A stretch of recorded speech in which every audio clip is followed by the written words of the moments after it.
Hello everyone. आज हम जो है नेक्स्ट शुरू करते हैं स्पीड के बारे में। लास्ट लेक्चर में हमने ये देखा था कि स्पीड क्या होती है। तो हमने क्या जाना था कि स्पीड जो है आपको बताता है रेट ऑफ मोशन, यानी कि कोई ऑब्जेक्ट किस रेट से अपनी पोजीशन को चेंज कर रहा है। ठीक है, और इसका ही हमने फिर फॉर्मूला भी देखा था। हमने देखा था कि स्पीड को हम डिनोट करते हैं एस से, कई बार हम इसको वी से भी डिनोट करते हैं, और ये होता है हमारे पास सिंपली डिस्टेंस अपॉन टाइम। ठीक है जी। तो ये थी हमारे पास स्पीड। और स्पीड के बारे में आज जो है हम थोड़ा डिटेल में जाते हैं, स्पीड की टाइप्स के बारे में डिस्कस करते हैं, स्पीड के यूनिट के बारे में डिस्कस करते हैं। ठीक है जी। तो सबसे पहले अगर मैं बात करूं स्पीड के यूनिट की, तो यूनिट क्या रहेगा हमारे पास? Unit of speed. ठीक है जी। देखिए, यूनिट बनाने के लिए हमें बाकी की फिजिकल क्वांटिटीज लाइक डिस्टेंस और टाइम, इनके यूनिट्स पता होने चाहिए। तो हमें पता है कि हमारे पास डिस्टेंस का यूनिट जो है ये है मीटर, जिसको हम डिनोट करते हैं स्मॉल एम से, और टाइम का जो हमारे पास यूनिट है वो है सेकंड। ठीक है, जिसको हम डिनोट कर रहे हैं स्मॉल एस से। तो इस रूल के अकॉर्डिंग हमारे पास जब हम वैल्यूज यूनिट्स को पुट करेंगे तो स्पीड का जो यूनिट बनेगा वो क्या बन जाएगा?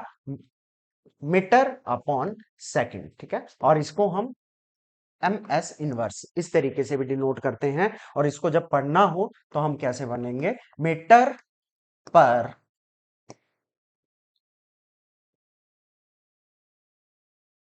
सेकंड।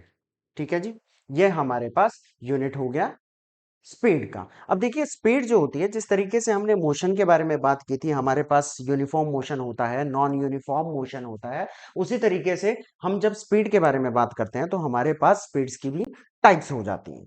ठीक है। सो अगर मैं फर्स्ट टाइप की बात करूं तो हमारे पास सबसे पहले आएगा यूनिफॉर्म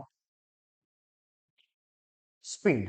देखिए, सिंपल सी बात होती है, अगर हम थोड़ा सा ट्रांसलेशन में समझे तो यूनिफॉर्म को आप कह सकते हो हिंदी में, अगर मैं कहूं एक जैसा, एक जैसा। ठीक है जी। सो अगर हम बात कर लें यूनिफॉर्म स्पीड, अगर इसी के साथ अगर हम समझ के करना चाहें तो क्या कहेंगे? आपका ऑब्जेक्ट अगर सेम टाइम इंटरवल में सेम डिस्टेंस को कवर कर रहा है तो हम उसको कहेंगे कि हमारा ऑब्जेक्ट जो है यूनिफॉर्म स्पीड के साथ चला हुआ है। तो अगर मैं इसकी डेफिनेशन लिखना चाहूं, डेफिनेशन आपको देना चाहूं, तो क्या हो जाएगा? If object covers covers equal distance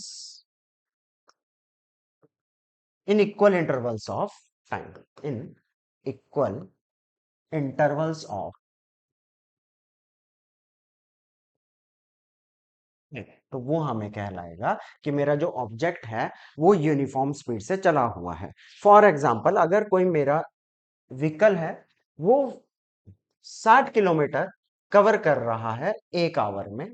ठीक है, और उसके बाद नेक्स्ट 60 किलोमीटर भी कवर करेगा 1 आवर में, और इसी तरीके से हर 1 घंटे में अगर वो 60 किलोमीटर चल रहा है तो हम कहेंगे कि हमारा ऑब्जेक्ट जो है वो डिस्टेंस कवर कर रहा है 60 या स्पीड से चल रहा है 60 किलोमीटर पर आवर की स्पीड से। और ये जो होगी उसकी कैसी होगी? यूनिफॉर्म स्पीड होगी। ठीक है। अब जरूरी नहीं है जो रियल लाइफ में कि आप जो है किसी भी डिस्टेंस को जो है सेम टाइम इंटरवल में सेम डिस्टेंस कवर कर रहे हो। तो हमारे पास इन जनरल जो टाइप ऑफ स्पीड की जो टाइप रहती है वो होती है नॉन यूनिफॉर्म स्पीड। नॉन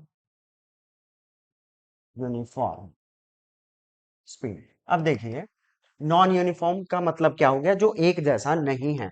तो अगर ऑब्जेक्ट अनइक्वल डिस्टेंसेस कवर कर रहा है इक्वल टाइम इंटरवल्स में, और इक्वल डिस्टेंसेस कवर कर रहा है अनइक्वल टाइम इंटरवल में, तो मैं कहूंगा कि मेरे पास जो स्पीड है वो कैसी है? नॉन यूनिफॉर्म है। सो क्या हो गया? Equal distances in unequal time interval और unequal distance distances in equal time intervals. ठीक है, सो हमारे पास स्पीड कहलाएगी नॉन यूनिफॉर्म स्पीड, और यही जो नॉन यूनिफॉर्म स्पीड है ये हमारे पास डे टू डे लाइफ में हम ऑब्जर्व करते हैं। ठीक है, अब होता क्या है, क्योंकि अब मेरे पास ऑब्जेक्ट जो है डिफरेंट टाइम इंटरवल्स पे डिफरेंट डिस्टेंसेस को कवर कर रहा है या सेम डिस्टेंसेस को कवर कर रहा है, तो उस केस में हम एक नई टाइप ऑफ स्पीड को भी डिफाइन करते हैं जिसको हम बोलते हैं average speed. Average speed, average speed में जो है हम जितनी भी स्पीड्स हमने जो नॉन यूनिफॉर्म स्पीड में कवर की होती हैं वो आपकी इसके अंडर आ जाती है। तो एवरेज स्पीड जब हमने निकालनी होती है तो हम सिंपली क्या करते हैं, जितने भी हमारे पास डिस्टेंसेस कवर किए गए होते हैं, या सिंपली अगर मैं इसको कहूं तो टोटल डिस्टेंस जो आपने कवर किया है, तो और उस टोटल डिस्टेंस को कवर करने के लिए आपने जो टाइम लिया है वो कहलाएगा आपका एवरेज स्पीड। ठीक है, और एवरेज स्पीड का भी यूनिट आपका वही रहने वाला है, स्पीड का यूनिट आपका कहीं पे भी चेंज नहीं होना। ठीक है, तो ये आपका मीटर पर सेकंड ही रहेगा। अब इसके बाद अगर हम बात करें नेक्स्ट टाइप की, तो नेक्स्ट टाइप आपकी क्या रहती है एवरेज के बाद। अगर आपने देखो एग्जांपल के थ्रू अगर मैं आपको समझाऊं, तो आपने जब आप ट्रैवल करते हो किसी भी व्हीकल में तो आपने देखा होगा एक सुई जो है आपकी हमेशा चेंज करती रहती है। ठीक है, वो बेसिकली क्या होता है, उसको हम बोलते हैं स्पीडोमीटर। स्पीडोमीटर, और ये एक डिवाइस होता है जो कि स्पीड को मेजर करता है। Device to measure the speed. ठीक है, सो वहां पे आपने देखा होगा कि कभी आप देखोगे तो आपकी व्हीकल जो है 60 किलोमीटर पर आवर की स्पीड से देखिए चलती हुई दिखेगी, कभी 80 होगी, कभी 65 होगी। ठीक है, सो ये जो आप उस टाइम पे उस पर्टिकुलर इंस्टेंट पे चेक करते हो उसे हम बोलते हैं इंस्टेंटेनियस स्पीड। ठीक है, इंस्टेंटेनियस स्पीड, और ये क्या है आपका speed at a particular instant of time. ठीक है, speed at a particular instant of. ठीक है जी, तो ये हो गया हमारे स्पीड के बारे में। अब अगर मैं स्पीड के क्वांटिटी की ये किस तरीके की है, स्केलर है या वेक्टर है, तो हमें पता होना चाहिए कि हमारे पास जो स्पीड है वो एक स्केलर क्वांटिटी है। Speed is the scalar quantity.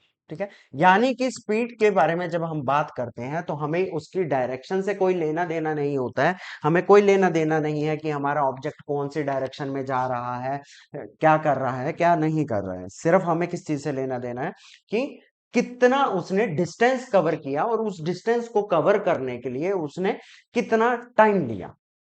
ठीक है, तो ये था हमारा स्पीड के बारे में। सो आज के लिए इतना ही। Thank you.